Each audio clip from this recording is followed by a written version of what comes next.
अस्सलाम वालेकुम मित्रों, विद्युत रसायण में कालना टॉपिक में આપણે विद्युत प्रवाह, विद्युत विभाजन ने अंते प्राप्त थती निपजो अने तेनी गणतरी विषे नो अभ्यास कर्यो हतो।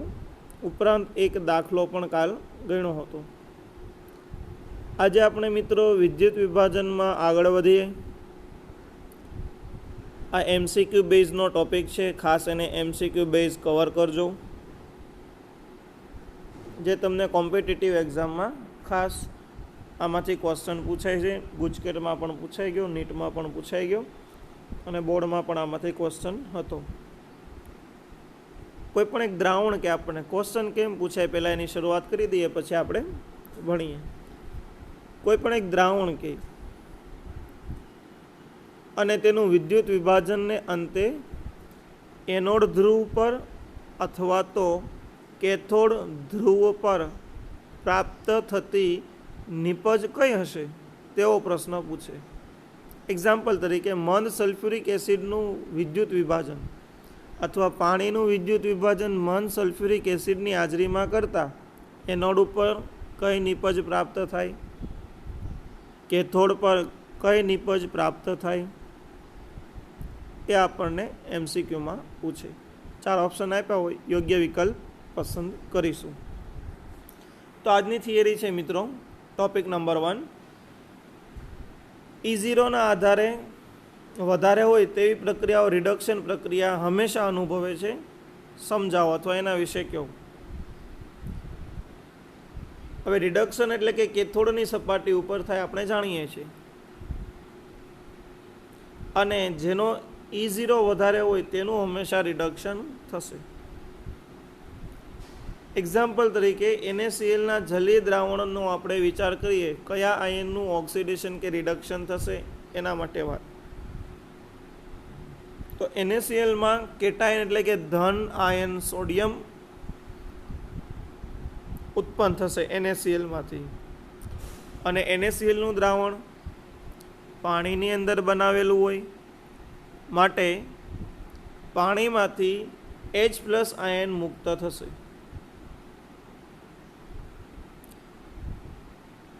हवे NaCl नुं आयनीकरण करावो एटले के केटायन तरीके धन आयन तरीके सोडियम अने ऋण आयन तरीके क्लोराइड आयन बने, एनायन कहेवाय। H2O मांथी केटायन धन आयन H+, एनायन ऋण आयन OH आयन उत्पन्न थशे। परंतु हवे रिडक्शन प्रक्रिया आपणे जोईए, अने रिडक्शन प्रक्रिया में मित्रों आपने खबर है मात्र ने मात्र कोने आपणे ध्यान में लीए छे, केटायन ने। सोडियम नी रिडक्शन प्रक्रिया करिए तो एक इलेक्ट्रॉन मेळवीने तटस्थ आयन में रूपांतर पामशे, जेनो E0 सेल -2.71 वोल्ट मापेलो छे। ज्यारे हाइड्रोजन आयन एनो रिडक्शन पोटेंशियल 0 वोल्ट है, कारण के प्रमाणित हाइड्रोजन विद्युत ध्रुव तरीके वर्ते छे। एनी ऑक्सिडेशन अथवा रिडक्शन बंने प्रक्रियाओं में E0 सेल हमेशा शून्य ज लेवामां आवे छे। ओके, हवे आ बंने किंमतनो आपणे सरखावीए। -2.71 અને 0 मांथी वधु मोटी किंमत कई थई तो के 0 किंमते -2.71 करता वधु थई, एटले के ई सेल हाइड्रोजन आयननो वधारे थयो, माटे ए रिडक्शन प्रक्रिया सरळताथी अनुभवे अने कैथोड पर ए निपज प्राप्त थशे।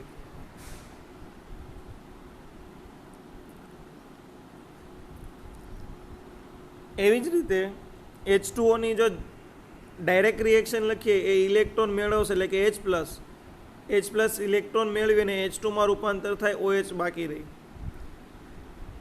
अने आ सोडियम आयन छे ए हाइड्रोक्साइड साथे जोड़ाई Na+OH- NaOH में रूपांतर पामे, जे द्रावणनी अंदर तळिये बेसी जशे, रासायणिक प्रक्रिया में भाग भजवतो नथी।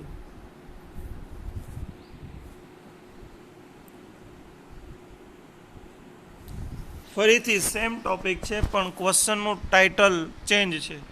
જલીય સોડિયમ આયનની હાજરીમાં નિષ્ક્રિય કેથોડ નજીક પાણીનું રિડક્શન થાય છે.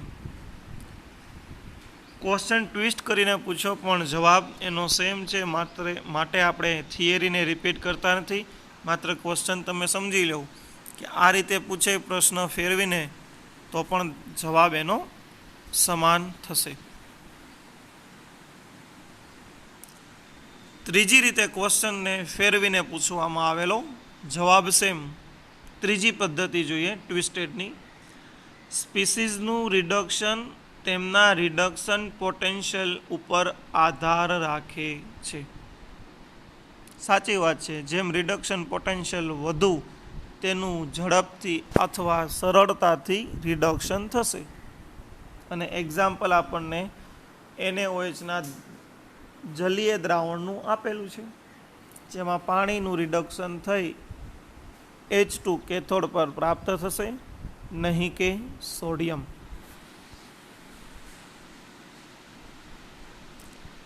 હવે MCQની અહીંથી સિરીઝ શરૂ થઈ છે, જે આપણે ખાસ ધ્યાન રાખીશું. આ ક્વેશ્ચન છે, આ ટાઇટલી તમારું પેપરમાં પૂછાતો ક્વેશ્ચન હશે કે નિષ્ક્રિય વિદ્યુત ધ્રુવોમાં, નિષ્ક્રિયની જગ્યાએ એવું આપણે મિત્રો પ્લેટિનમના અથવા તો ગ્રેફાઇટના વિદ્યુત ધ્રુવો વડે પિગલિત NaClના વિદ્યુત વિભાજનની પ્રક્રિયા દ્વારા અથવા પિગલિત NaClના દ્રાવણનું વિદ્યુત વિભાજન કરતા એનોડ પર અથવા કેથોડ પર કોઈ પણ એક અથવા બંને એક સાથે પૂછે. એક પેપર સેટરની મરજી ઉપર છે કેવો એક પ્રશ્ન પૂછો, ખાલી કેથોડ, ઓનલી એનોડ કે બંને, એના ઉપર ડિપેન્ડ છે. કઈ નિપજ મળશે એવો પ્રશ્ન હોય. NaClનું આયનીકરણ કરો તો કેટાયન સોડિયમ અને એનાયન ક્લોરાઇડ મળશે. એટલે કે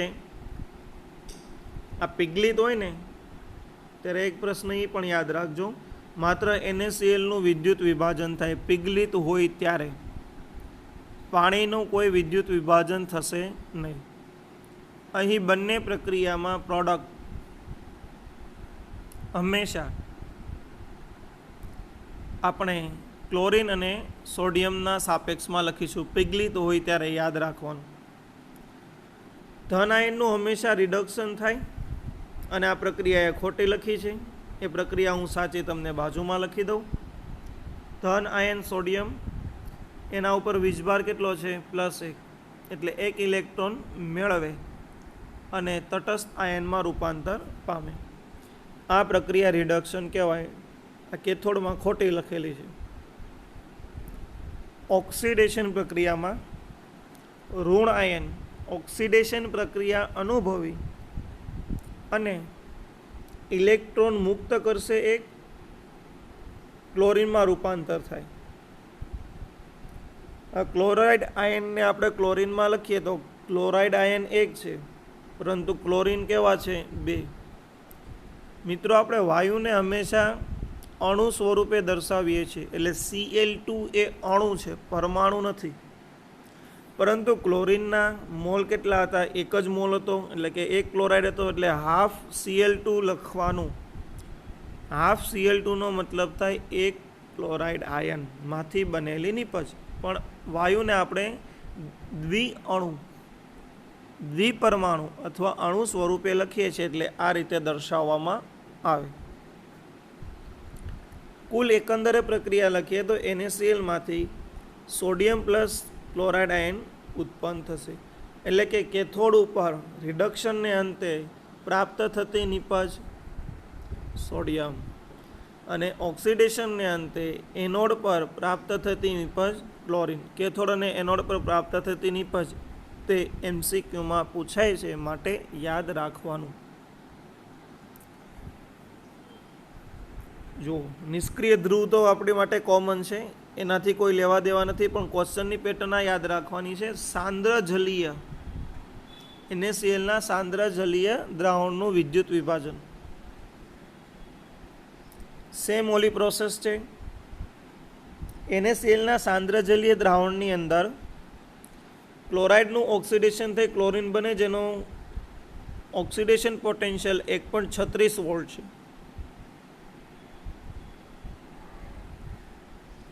ત્યારે H2O માંથી ઓક્સિજન મુક્ત થાય છે ઓક્સિડેશનને અંતે, ત્યારે એનો 1.23 વોલ્ટ છે. બંનેમાંથી કોના પોટેન્શિયલની કિંમત વધુ છે? ક્લોરિનની. માટે ક્લોરિનનું સરળતાથી ઓક્સિડેશન થાય.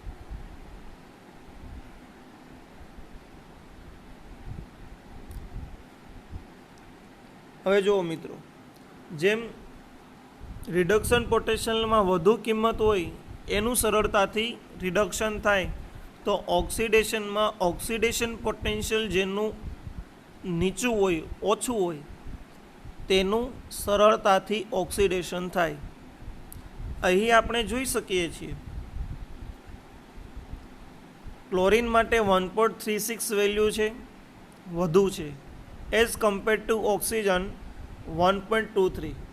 તો અહીં ઓછી કિંમત ઓક્સિડેશનની 1.23 ઓક્સિજનની હોવાથી સરળતાથી તેનું ઓક્સિડેશન થવું જોઈએ, પરંતુ એ થતું નથી.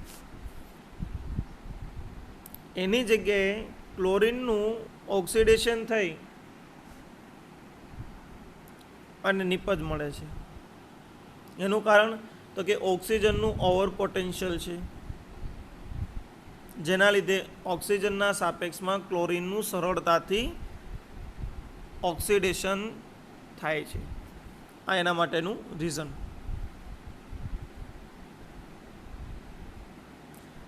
સ્પીસીસનું ઓક્સિડેશન કે રિડક્શન કોના ઉપર આધાર રાખે છે? અને જેનો E0 નીચો હોય તેનું ઓક્સિડેશન થાય છે, એ સમજાવીએ. સેમ ઓલી જ પ્રોસેસ છે. નીચેની બે ઓક્સિડેશન પ્રક્રિયાઓ આપણે ભણ્યા, એમાં ઓવર પોટેન્શિયલ છે. ઓક્સિજનનું ઓક્સિડેશન થવું જોઈએ કારણ કે એનું ઓક્સિડેશન પોટેન્શિયલ નીચો છે, પણ ઓવર પોટેન્શિયલના આધારે ક્લોરિનનું ઓક્સિડેશન થાય છે, ઓક્સિજનનું થતું નથી. હવે ફરીથી સાંદ્ર જલીય NaOH ના દ્રાવણનું વિદ્યુત વિભાજન. NaOH નું આયનીકરણ કરાવીએ મિત્રો, તો કેટાઇન તરીકે સોડિયમ અને એનાઇન તરીકે ક્લોરિન ઉત્પન્ન થશે. આ સોડિયમ ઇલેક્ટ્રોન મેળવી રિડક્શન પ્રક્રિયા દ્વારા સોડિયમમાં રૂપાંતર પામે, જેનો રિડક્શન પોટેન્શિયલ -2.71 વોલ્ટ છે, અને હાઇડ્રોજનનો 0 વોલ્ટ. એટલે કે વધુ E0 સેલ હોય તેનું રિડક્શન થાય, માટે હાઇડ્રોજનનું રિડક્શન થશે, એનું 0 વોલ્ટ વધુ છે. ફરીથી એમાં ક્લોરાઇડ આયનનું ઓક્સિડેશન કરાવીએ તો 1.36 અને H2O માં 1.23, પરંતુ ક્લોરાઇડનું ઓક્સિડેશન ની જગ્યાએ ઓક્સિજનનું થવું જોઈએ, પણ ઓક્સિજનના ઓવર વોલ્ટેજના લીધે ક્લોરાઇડનું ઓક્સિડેશન થશે. નિષ્ક્રિય ધ્રુવમાં સલ્ફ્યુરિક એસિડના વિદ્યુત વિભાજનમાં એનોડ પાસેની નિપજ લખો. આ ક્વેશ્ચન ગુજકેટમાં આવ્યો હતો, સલ્ફ્યુરિક એસિડવાળો. જોઈએ, સલ્ફ્યુરિક એસિડનું આયનીકરણ કરાવીએ મિત્રો, એટલે 2H+ અને SO4 આયન બને. એમાં H2O નું ઓક્સિડેશન કરાવતા ઓક્સિજન મળશે, જેનો પોટેન્શિયલ 1.23 વોલ્ટ છે. સેમ સલ્ફેટ આયનનું ઓક્સિડેશન થાય તો ડાયસલ્ફ્યુરિક એસિડ પેરોક્સો ડાયસલ્ફ્યુરિક એસિડમાં રૂપાંતર થશે. હવે કન્ડિશન શું છે કે જેનું સેલ પોટેન્શિયલનું મૂલ્ય ઓછું હોય તે એનોડ પાસે ઓક્સિડેશન પ્રક્રિયા અનુભવે. તો આ બંનેમાંથી 1.23 વોલ્ટ એ H2O નું છે, માટે સલ્ફેટ આયનનું 1.96 છે, તો એનાથી ઓછી કિંમત કોની થઈ? પાણીની. માટે એનોડ પાસે ઓક્સિજન મળે, એટલે એનોડ પાસે ઓક્સિજન મળે. આ ક્વેશ્ચન ગુજકેટમાં હતો, બરાબર, એટલે ખાસ યાદ રાખવાનું. હવે 11th સાયન્સમાં તમે રેડોક્સ એવું એક ચેપ્ટર ભણતા હતા, એની અંદર આનું બંધારણીય સૂત્ર તમે જોઈ ગયા છો. H2S2O8 ને પેરોક્સો ડાયસલ્ફ્યુરિક એસિડ તરીકે ઓળખવામાં આવે છે, બરાબર, અથવા થાયોસલ્ફ્યુરિક એસિડથી પણ આપણે ઓળખીએ છીએ. જેનું બંધારણીય સૂત્ર આવું થશે મિત્રો, સલ્ફર અને સલ્ફર. એની સાથે ઓક્સિજન કેટલા છે? તો કે ટોટલ 8 ઓક્સિજન છે. આ 3 અને 3 આ 6. એક ઓક્સિજન આયા 7, એક ઓક્સિજન આયા 7 અને બંને વચ્ચે બંધ.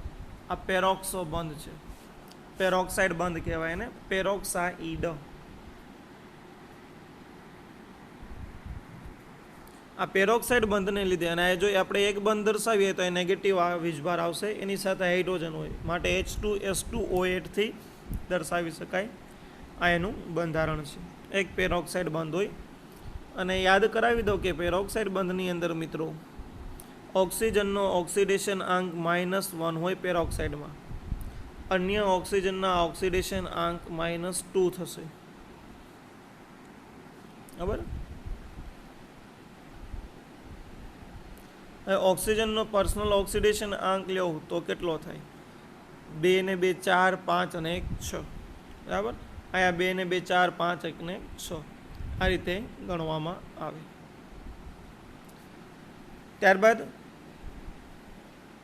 વિદ્યુત વિભાજન પરથી બનતી નિપજ કયા પરિબળો ઉપર આધાર રાખે છે? ઉદાહરણ સહિત સમજાવો. તો પહેલું પરિબળ છે દ્રાવણનો સ્વભાવ અથવા તો પ્રકૃતિ. પછી ઉપયોગમાં લીધેલા વિદ્યુત ધ્રુવો, સક્રિય ધ્રુવ છે કે નિષ્ક્રિય ધ્રુવ એના ઉપર, હાજર રહેલા ઓક્સિડેશન કરતા અને રિડક્શન કરતા પદાર્થો પર અને તેના પોટેન્શિયલ ઉપર. રિડક્શન માટે E0 વધુ હોય તો રિડક્શન થાય, ઓક્સિડેશન માટે ઓછો E0 હોય તો ઓક્સિડેશન થાય. જેમ આપણે આગળ જોઈ ગયા કે NaCl નું વિદ્યુત વિભાજન નિષ્ક્રિય ધ્રુવ વડે કરતા કેથોડ ઉપર સોડિયમ બને છે, અને પાણીનું રિડક્શન થઈ ઓક્સિજન બને છે, સોડિયમનું રિડક્શન થતું નથી. એમ એક એક્ઝામ્પલ જોઈ ગયા સલ્ફ્યુરિક એસિડ પ્લેટિનમના વિદ્યુત ધ્રુવ માટે. તો સલ્ફેટ આયનનું નહીં પરંતુ પાણીનું ઓક્સિડેશન થઈ O2 બને છે. લાસ્ટ ટોપિક હમણાં જોયો એ, એટલે કે સ્પીસીસ ઉપર આધાર રાખે છે. દ્રાવણની સાંદ્રતા બદલાય તો નળ સમીકરણ મુજબ ECl બદલાય છે અને પ્રાપ્ત થતી નિપજો પણ બદલાય. હવે મંદ સલ્ફ્યુરિક એસિડનું વિદ્યુત વિભાજન કરો તો સલ્ફેટનું ઓક્સિડેશન નહીં પાણીનું થાય અને ઓક્સિજન બને, પરંતુ સાંદ્ર સલ્ફ્યુરિક એસિડનું ઓક્સિડેશન કરવાથી એ સલ્ફેટ આયનનું ઓક્સિડેશન થાય અને થાયોસલ્ફેટ આયનમાં રૂપાંતર પામશે. તેવી જ રીતે મંદ NaClનું જો વિદ્યુત વિભાજન કરવામાં આવે તો ક્લોરીન બનતો નથી, પરંતુ પાણીના ઓક્સિડેશનથી ઓક્સિજન આયન ઉત્પન્ન થશે. તો મિત્રો બસ આજના લેક્ચરમાં આપણે એટલું. આગળ ફરીથી નવી થિયરી સાથે મળીશું.